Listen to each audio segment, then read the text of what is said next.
বাংলা সিনেমার রাজকুমার সালমান শাহ ঢাকাই সিনেমার স্বপ্নের নায়ক বললে সবাই তার নামই বলবে।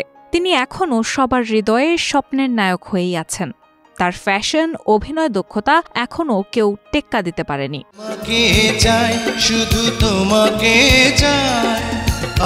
কিন্তু ১৯৯৬ সালের ৬ সেপ্টেম্বর এদিন ছিল বাংলা চলচ্চিত্র অঙ্গনের একটি কাল দিন।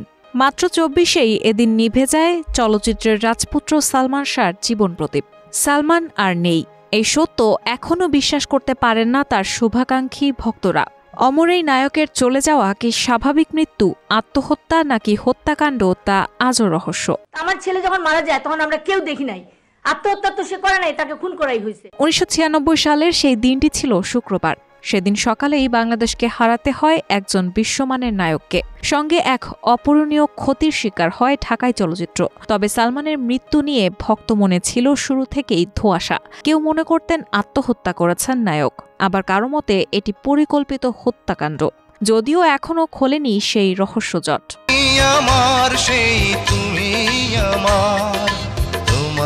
সেদিনের ঘটনার বর্ণনা দিয়ে গণমাধ্যমে বহুবার কথা বলেছে সালমানের পরিবার।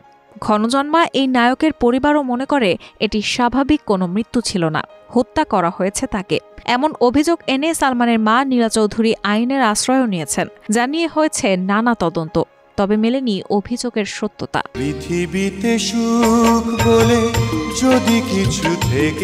তবে সালমান শাহর মা নীলা চৌধুরী বলেন, সালমান মৃত্যুর মাত্র ৭ দিন আগে কোনো এক রাতে আমাকে বলেছিল, মা, আমাকে তারা তোমার কাছে ফিরতে দেবে না। আমি তখন প্রশ্ন করেছিলাম, তারা কারা? তখন সে কিছুই বলেনি। এতে কোনো সন্দেহ নেই যে আমার ছেলেকে হত্যা করা হয়েছে।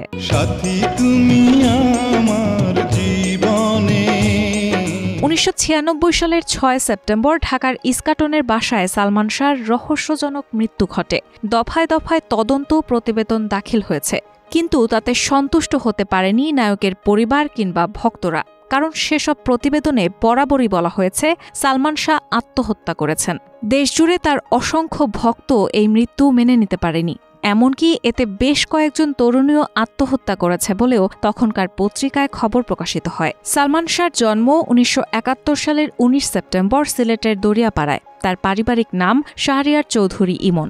সিনেমার জন্য তিনি সালমান শাহ নামটি ধারণ করেছিলেন।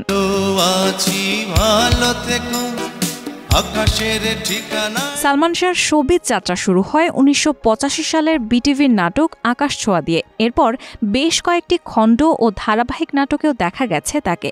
১৯৯৩ সালে সোহানুর রহমান সোহানের কেয়ামত থেকে কেয়ামত দিয়ে সিনেমায় এই নায়কের আত্মপ্রকাশ। মাত্র ৪ বছরের ক্যারিয়ারে সালমান শাহ উপহার দেন ২৭টি সিনেমা।